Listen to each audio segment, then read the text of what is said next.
अयोध्या, जहां हर सांस में राम का नाम है और हर कदम पर भक्ति की रोशनी। नमस्कार दोस्तों, आज मैं आपको ले चल रहा हूं अयोध्या की आध्यात्मिक गलियों में, जहां हर कदम पर राम का नाम गूंजता है और हर कोना अपनी एक अलग कहानी सुनाता है। हरि व्यापक सर्वत्र समाना प्रेम से प्रकट हो ही में जाना। तो नारायण के पास तो हर जगह है, ये भगवान राम की नगरी है और यहाँ भगवान राम की नगरी में हर जगह आपको भगवान राम का आई विग्रह मिलेगा। राम, लक्ष्मण, भरत, शत्रुघ्न, बजरंगबली से लेकर के अलग अलग हर मंदिरों में भगवान राम का ही मतलब विग्रह मिलेगा, भगवान राम का ही मंदिर मिलेगा, विभिन्न रूप में मिलेगा। क्या आप तैयार हैं इस पवित्र नगरी की असली यात्रा के लिए? सुबह की पहली किरण के साथ सरयू मैया के तट पर स्नान करना अयोध्या की यात्रा का पहला कदम है। कहा जाता है, यहाँ स्नान करने से पापों का नाश होता है और मन पवित्र हो जाता है। जैसे ही आप ठंडी सरयू की लहरों में डुबकी लगाते हैं, एक नई ऊर्जा का अनुभव होता है, जैसा जीवन को पुनर्जन्म मिल गया हो। एक समय की बात है, भगवान का अवतरण यहाँ होने वाला था और अयोध्या जी में कोई नदी सरोवर नहीं था। तब यहाँ के ऋषि वशिष्ठ भगवान ने मन में चिंतन करने लगा कि भगवान का अवतरण अयोध्या जी में होने वाला है और यहाँ कोई नदी सरोवर नहीं है, भगवान लीलाएं अपने कहाँ करेंगे। फिर उन्होंने ब्रह्मा भगवान से तपस्या किया। भगवान ब्रह्मा जी प्रसन्न होकर सरयू मैया को वशिष्ठ भगवान को दिया। वशिष्ठ भगवान ऋषि पंचमी के दिन सरयू मैया को अपने स्थान पर लेकर आए और एक छोटे से कुएं में उनको स्थापित किए। फिर ज्येष्ठ मास के पूर्णिमा तिथि को सरयू मैया को अयोध्या में प्रभावित कर दिए। सरयू में स्नान करे, पूजे विप्रवाची, सकल मनोरथ पूरा हो, श्री राम जी साक्षी। ये यहाँ की मान्यता है। यहाँ स्नान ध्यान करने से, गौ पूजन करने से सारे मनोरथ पूरे हो जाते हैं, पितृदोष खत्म हो जाता है, वंश की प्राप्ति बनी रहती है और कार्यभार में बरकत होता है, सुख समृद्धि बनी रहती है। अयोध्या आने का यही फल है। स्नान के बाद मन और तन दोनों पवित्र हो जाते हैं और तभी तो अयोध्या में कहा गया है, राम दर्शन से पहले हनुमान दर्शन जरूरी है। तो चलिए चलते हैं हनुमान गढ़ी की ओर। यहाँ की परंपरा है, राम दर्शन से पहले हनुमान गढ़ी का दर्शन अनिवार्य है। लंका विजय के बाद ऐसा विश्वास है, हनुमान जी यहीं बस गए थे और अयोध्या की रक्षा का जिम्मा अपने कंधों पर लिया। इसीलिए इस स्थल का नाम पड़ा हनुमान गढ़ी या हनुमान कोट। हनुमान गढ़ी का इतिहास कई 100 साल पुराना है। ये मंदिर 10वीं सदी से भी पुराना माना जाता है और 18वीं शताब्दी में अवध के नवाब सफदर जंग के समय इसका विकास हुआ। आज भी हनुमान गढ़ी अयोध्या का एक प्रमुख तीर्थ है, जहां हर दिन हजारों भक्त हनुमान जी के दर्शन के लिए आते हैं। मंदिर के गर्भगृह में पवन पुत्र हनुमान जी मां अंजनी की भगवान में विराजमान है। ये दृश्य देखकर भक्तों का मन भक्ति और श्रद्धा से भर जाता है। जब संकट मोचन का आशीर्वाद मिल जाए तो मन स्वयं ही राम जन्मभूमि की तरफ खींचा चला जाता है। चलिए चलते हैं हमें पवित्र स्थल पर, जहां भगवान राम का जन्म हुआ था। ये वही पवित्र स्थल है जहां विष्णु के 7वें अवतार भगवान राम का जन्म हुआ था। आज यहाँ एक भव्य मंदिर बन रहा है, रामलल्ला का नया घर। मंदिर की भव्यता देखने लायक है। गुलाबी बलुआ पत्थर से बना, बिना स्टील के, एक अद्भुत कला का नमूना।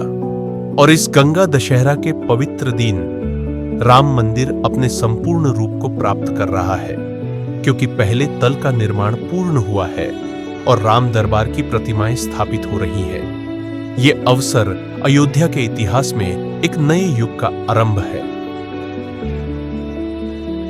दर्शन के लिए 3 सुविधाएं हैं, सामान्य लाइन, वीआईपी दर्शन और व्हील चेयर की सुविधा। मंदिर में स्वच्छ शौचालय, पानी, चिकित्सा सुविधा, लॉकर और स्वयंसेवकों की मदद उपलब्ध है, ताकि हर भक्त बिना किसी परेशानी के दर्शन कर सके। दर्शन के बाद अब शरीर को भी शक्ति देने का समय है। चलिए चलते हैं अयोध्या के प्रसिद्ध भोजनालयों की तरफ। यात्रा के बीच अयोध्या का भोजन भी एक परंपरा है। प्राचीन युगों से यहाँ भक्तों के लिए सात्विक भोजन का प्रबंध होता आया है। इसका वर्णन भी कई पुराणों में मिलता है। आज भी राम रसोई जैसे भोजनालयों में आपको मिलती है सात्विक थाली, दाल, चावल, सब्जी, रोटी और खीर, सब कुछ प्रसादम के रूप में। ये भोजन न सिर्फ शुद्ध है, बल्कि भक्ति से बना होता है। ब्रिजवासी मिष्ठान भंडार के पेड़े और राम लड्डू अयोध्या की मीठी विरासत है। बाजारों में चाट, कचौरी और लस्सी भी मिलती है। आजकल भोजनालयों में स्वच्छता, बैठक और पानी की सुविधा भी मिलती है, ताकि यात्रा के दौरान हर भक्त को सुविधा हो। अब चलो एक और प्रेम भरे स्थल की तरफ, जैसे सीता जी के विवाह के बाद उपहार में दिया गया था, कनक भवन। कनक भवन का इतिहास और महत्व दोनों ही अनोखे हैं। ये मंदिर अपनी सुनहरी सजावट, रंगीन झरोखों और भित्ति चित्रों के लिए मशहूर है। 1948 से पहले एक छोटा सा यहाँ मंदिर था।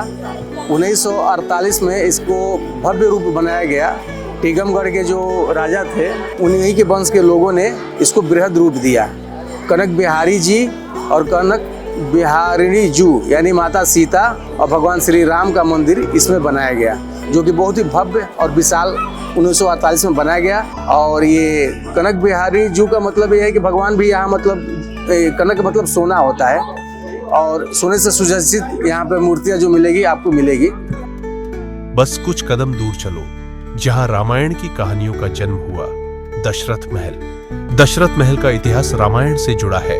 यही था राजा दशरथ का राजभवन, जहाँ राम, लक्ष्मण, भरत, शत्रुघ्न और उनकी माताएं रहती थी। आज भी महल के अंदर राम परिवार की भव्य मूर्तियां विराजमान हैं, और यहाँ की रंगोली, सजावट और भव्य आंगन उस समय की राजसी विरासत को जीवंत करते हैं। दशरथ महल में प्रतिदिन श्रृंगार आरती, विशेष पूजा और त्योहारों पर भव्य उत्सव होते हैं। अब थोड़े बाजार के रंग में रंग जाते हैं। चलते हैं अयोध्या के ऐतिहासिक बाजारों की ओर। अयोध्या के बाजार भी इतिहास और परंपरा से जुड़े हुए हैं। यहाँ प्राचीन समय से मेला लगता है, जहाँ भक्तों के लिए माला, तुलसी प्रसाद और हाथ से बने स्मृति चिन्ह मिलते हैं। बाजारों की गलियों में आज भी पुरानी हवेलियां, रंगीन रंगोली और लोक कला की झलक मिलती है। रामायण के युग से लेकर आज तक ये बाजार भक्ति और संस्कृति का केंद्र बने हुए हैं।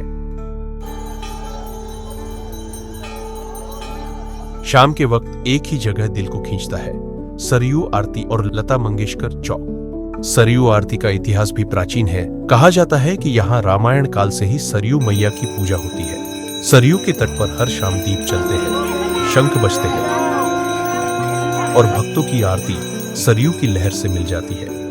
लता मंगेशकर चौक पर आज की आरती एक भव्य दृश्य है। दीपदान, भजन और शंख की ध्वनि से पूरा वातावरण गुनगुनाता है। आजकल आरती के समय भक्तन के लिए बैठक, प्रसाद और सुरक्षा की व्यवस्था होती है, और विशेष अवसर पर लाइव टेलीकास्ट भी किया जाता है, ताकि देश और विदेश के भक्त भी पवित्र अनुभव का हिस्सा बन सके। अयोध्या सिर्फ एक नगर नहीं, ये एक भावना है, एक अनुभव है। राम की धरती पर आकर जो शांति और भक्ति मिलती है, वो कहीं और नहीं मिल सकती। वो शब्दों से परे है। कहते हैं, जब मन में राम बस जाते हैं, तब अयोध्या खुद बुलाती है। तो आइए इस पवित्र भूमि का दर्शन कीजिए और अपने जीवन में एक आध्यात्मिक पूर्णता का अनुभव लीजिए।